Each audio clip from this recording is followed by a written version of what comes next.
$20. Byron K., Intercoastal Maritime and Life. Why? How are things in dear old Boston? Here in Boston, fine. But Cod Harbor, something else again. Cod Harbor? It's a little fishing village up north of here, up near Gloucester. Yeah, I know. I handled a case up there a couple of years ago. Oh, yes, that's right. It was for Meg McCarthy, a big, blousy, brawling old gal who ran a joint she called Meg's Palace. Well, it's Meg McCarthy. After that dingy dive she was running burned down, she took the insurance money and moved away. Johnny, listen. It was Meg McCarthy who called me. Oh? Yes. Insisted that I have you go up there and see her right away. Well, she's back in Cod Harbor? And running another restaurant and rooming house. We wrote the insurance on it. What's happened up there? All she'd tell me was that if you didn't show up in a big, fat hurry, she'd cancel out on us. So what do you think? I'll tell you this. Meg is used to handling things pretty much by herself. I mean, she wouldn't have called for help unless there's something pretty serious going on. The last time, it turned out to be a murder. I know. So if you're willing to pay my expenses... Go to it, Johnny. Right.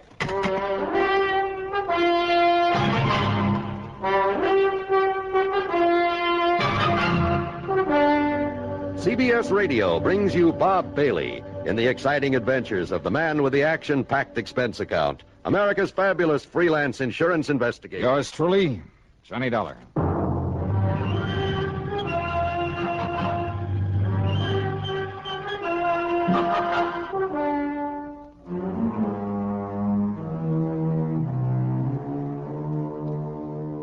Expense account submitted by Special Investigator Johnny Dollar to the Intercoastal Maritime and Life Insurance Company, Boston office. Following is an account of expenses incurred during my investigation of the Silver Queen matter.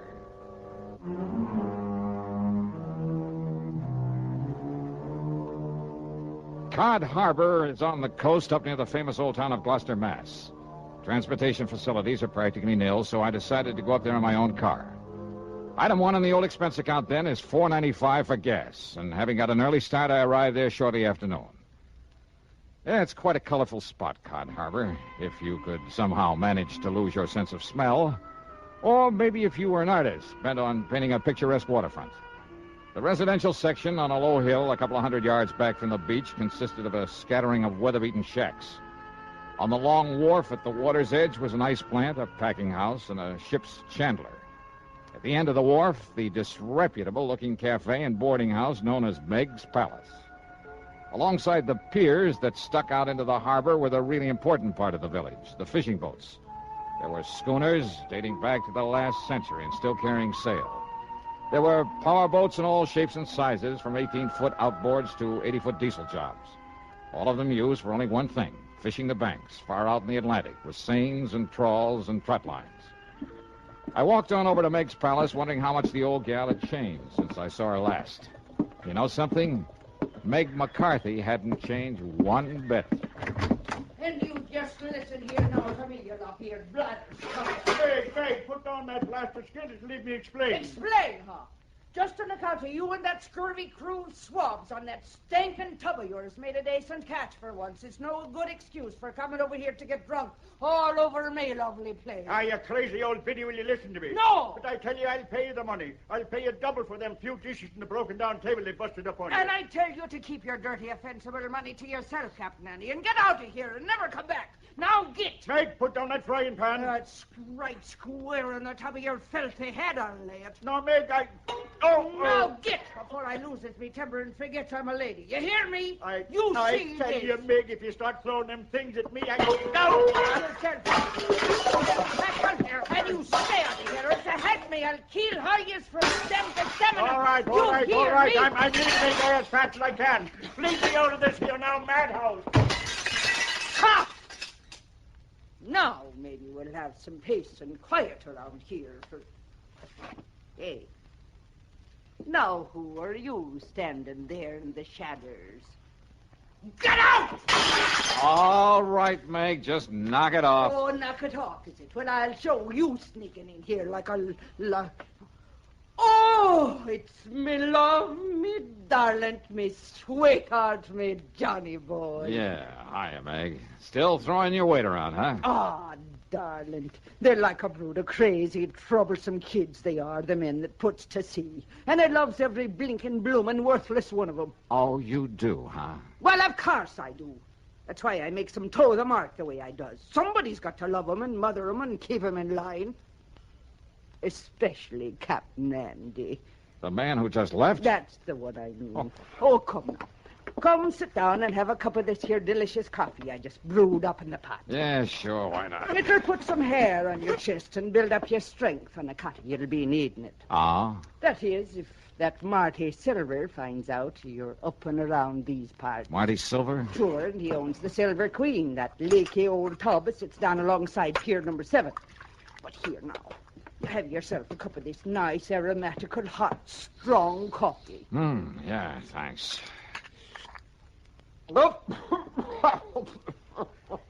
Holy, what are you trying to do, murder me? Hey?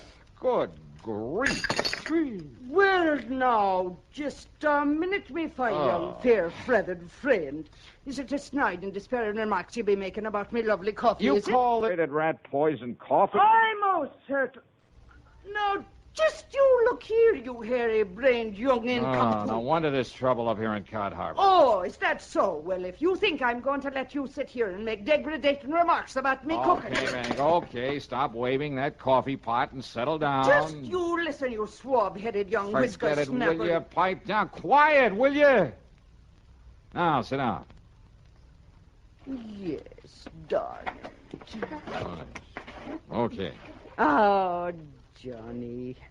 Johnny, you reminds me so of me dear, dead, departed, overbearing husband when you talks up to me like that. Oh, yeah, I'm sure. And I tell you, if I was a few years younger and maybe a mite prettier looking in the face, oh, I tell you, there wouldn't dare another girl so much as set her eyes on to you.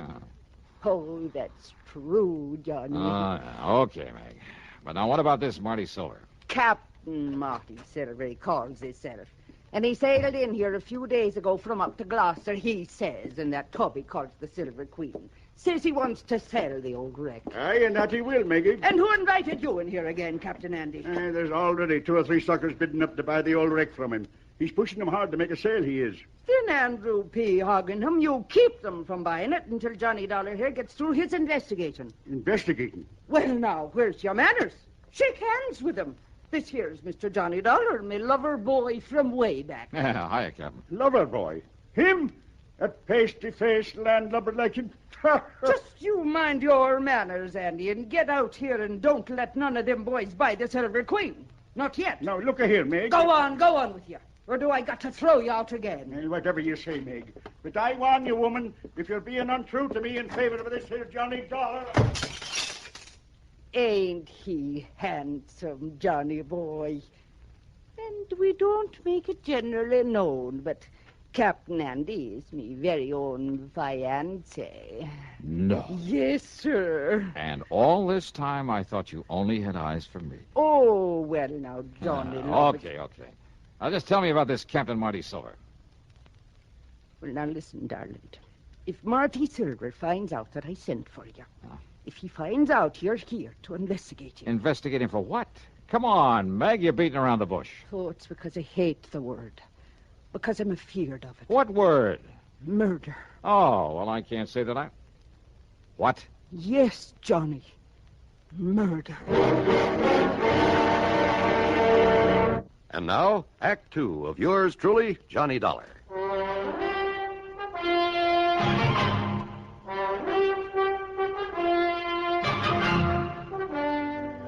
You're accusing this Captain Marty Silver of murder? I'm accusing him of preparing murder. That's why me and Captain Andy's been keeping the eye onto him. Well, just keep talking, Meg. Down from Gloucester it was. He said he'd come. But he telephoned me old friend Captain Lavery up there. And? Tom Lavery said he never heard of him. Oh, well, now, look, And that's... Tom has been living up there since every time in memoriam. Never heard of any Captain Marty Silver. So I says to myself, says I, if Captain Marty ever was there, he was using another name and maybe on forged papers. When I thought I had a suspicious mind. So then last night, I takes a real good look at his boat. The way the name was painted onto it. No wonder it was all fresh paint. Yeah? The count of the name before he painted over it was the Arctic Queen. Well, so what's wrong with changing the name of his boat? So I phoned up Captain Tom again, and you know what he told me? What, Meg? It was the Arctic Queen was supposed to have disappeared in a storm up there not 3 weeks before with the loss of all hands on board, consisting of only 2. Go on. Them two was the skipper and the deckhand by the name of Marty Flagg. So you figure that Marty Flagg and Marty Silver are one and the same. That I do. And that somehow, under cover of the storm, he did away with the skipper of the Arctic Queen. Then he changed the name to Silver Queen and brought her down here to sell. Dearie, that's exactly what I figured. Well, you could be right. Now, look, if his papers are forged, and that includes the registration on his boat... Oh, many's the time it's been done, Johnny boy, and you knows it. That a phone booth I saw outside the front door? Well, it is, but what for? I'm going to check with the Coast Guard up in Gloucester. They'll know in a minute if they have a registration in the name of... Oh, but now, wait. Yes, dearie. Let's assume that he did kill the skipper of the Arctic Queen. Well, of course he did. Now, you and this Captain Andy think he's going to commit another murder. Yes. Here in Cod Harbor. Yes. Another skipper in order to get his hands on another, a better boat? Oh, lover. All right, then who? Me. What? You? Yes. But why? Because he knows I've been suspicious of him. That I've been keeping tabs on to him. And I think he's seen me when I was poking around his boat last night. Oh, no. Wait, Meg. That's not reason enough to think he might want to murder you. Oh, ain't it? All right, I'll keep an eye on him just to make sure. Oh, just to make sure, is it? Meantime, I'll check with the Coast Guard in Gloucester. Just to make sure he does want to murder me by letting him do it. Is that it now? Meg. Yes, well... Well, if I can prove his boat is the one supposed to have been lost at sea, and if his registry and papers are forged, okay, then the Coast Guard can come down here and take care of him. Meantime... What? But what about me? Meg, look, I think you're getting all worked up over nothing. My own lovely life at the stake, and you pass it off. Now, You Meg, pass it off like I was nothing the more than that. Well, And I thought you was me friend and me beneficiary, and that you cared a little about what Listen, might will happen. you please... But no. You like everything else of the male sex that wears the pants. Oh, now, if just a a person minute. don't have a pretty leg or a pretty face full of powder and rouge, and her hair full of peroxide blonde... That's not and true. you... Meg, Oh, will you shut up a minute? Now, if you just let me finish. Yes, Mr. Dollar. I'll shut up me ugly old mouth. I'll smother me grief and me poor old broken heart. Look, listen. So maybe Marty Silvers is suspicious of you. Maybe he is the crook, the killer you think he is. And maybe he will try to get at you. So, look, I'll make sure nothing happens to you and until I can get this other stuff straightened out. Oh, Lord love you, darling. I know that you wouldn't let down poor old me. Yeah, so why don't you go back in the kitchen and fix me something to eat? Oh, Johnny love, it'll be the finest supper you ever put your teeth in. Good. Only after I've called the Coast Guard, I'll come back here, and I'll make the coffee to go with it. See you later. No, just a minute. Yeah, now what? If you're trying to make some more cracks about me coffee, Johnny Dollar... Meg, put down that platter. I'll put it down, all right, you bug-eyed young. Get out of here. Get! Meg, you are a lousy shot. Oh, I am. Am I? Yep. Oh, God love that boy.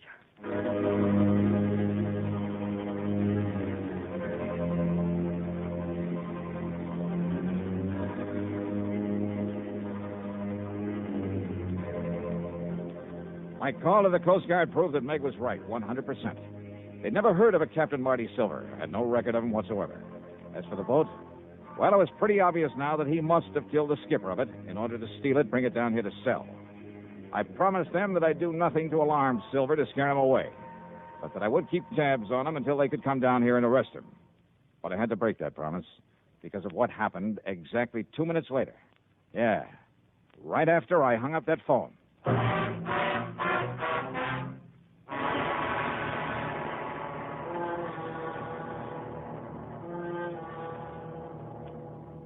And now, Act 3 of yours truly, Johnny Dollar.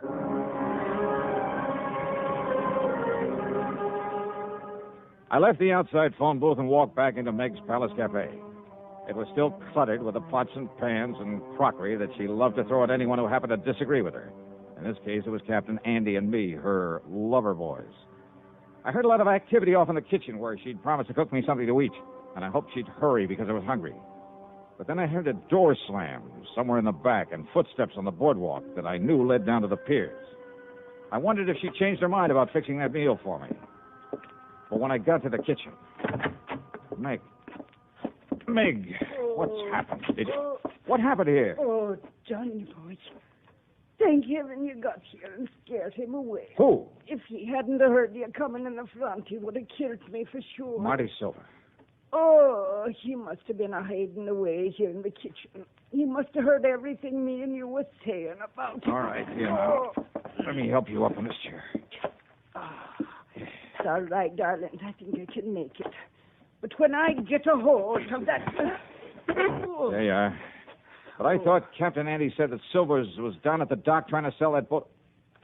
Hey, wait, listen. Yes.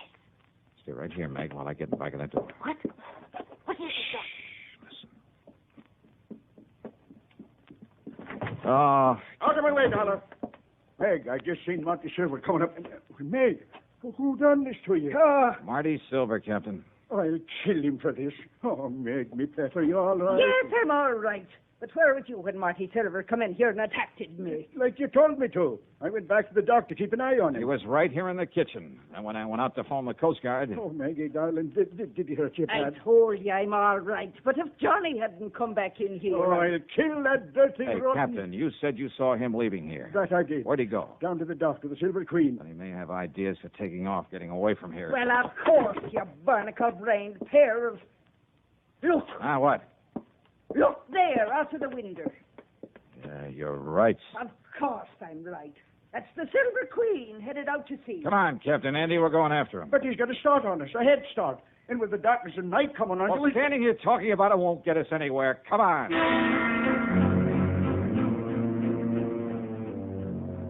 We cast off and made for the open sea because far out ahead of us we could spot the running lights of the Silver Queen. Andy put her on full power, and slowly the lights of Cod Harbor disappeared astern of us. I stood alone up at the bow, staring into the blackness of the night. You keep your eye on those running lights, Johnny. We lose them, we lose the Silver Queen. I think we're gaining on them, all right. Not very fast. Don't worry, boy. There's nothing out of Cod Harbor can outrun this boat of mine. Anything you can do to give us some more power? No. Oh, yeah. There, maybe it is. Come on back here, Johnny. Take the wheel. All right, you are. You see him? You see his lights from here, all right? Yeah, I see him. And then you take the wheel. All right, I got it. What are you going to do? I'm going to lift this engine cover and... There. Now I'll get to this carburetor and see if I can keep her wide open, Johnny. That she is. Oh, let's slow this down. Just keep an eye on the Silver Queen. Good, that's it. That's the best I can do with it. I'll take the wheel now. You'll get back up forward. Aye, sir.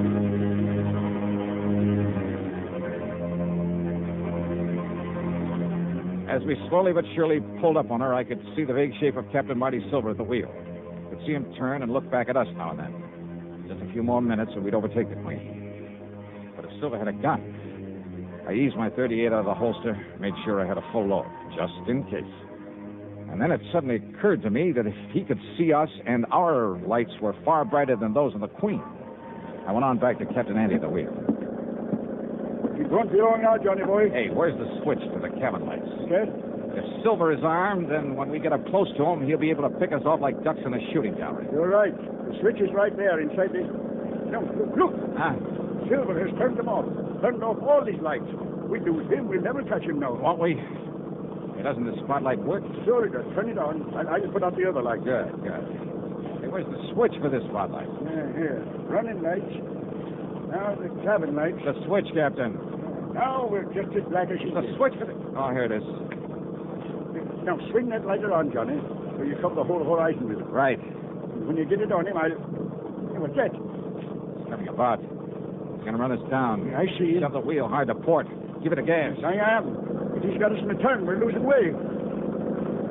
Come on, faster, Captain. As soon as we get back on the straight course, keep the searchlight on him, square in his face. Maybe you can find him. Maybe, if I'm lucky. On my other hand. Oh, we'll never make it, boy. We'll never make it.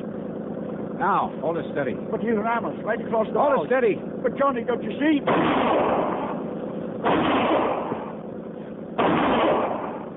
You hit him. He's hurt. Yeah. Now more power, Andy. He's let go of the wheel. Hey, he's reaching for the Andy. gun. Maybe the Queen will well away from us. Power, I tell you. Full power. Oh, no, we're too late. Too late.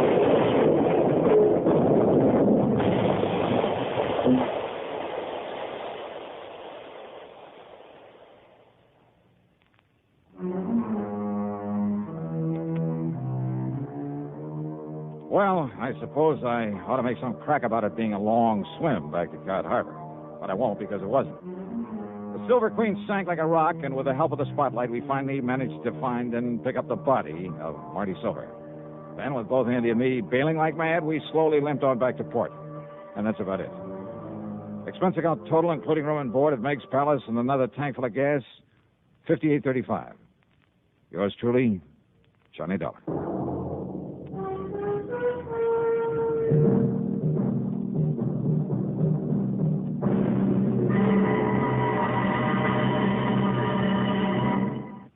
Now, here's our star to tell you about next week's program. Next week, murder. A real weirdie. Because there was no one there to commit it. Join us, won't you? Yours truly, Johnny Dollar.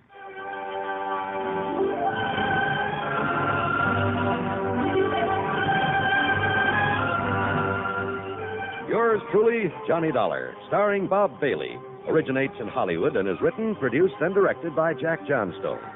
Heard in our cast were Virginia Gregg, Olin Soule, and Ralph Moody. Be sure to join us next week, same time and station, for another exciting story of yours truly, Johnny Dollar.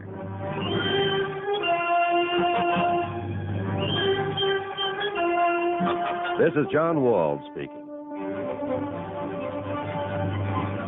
Johnny Dollar has come to you through the worldwide facilities of the United States Armed Forces Radio and Television Service.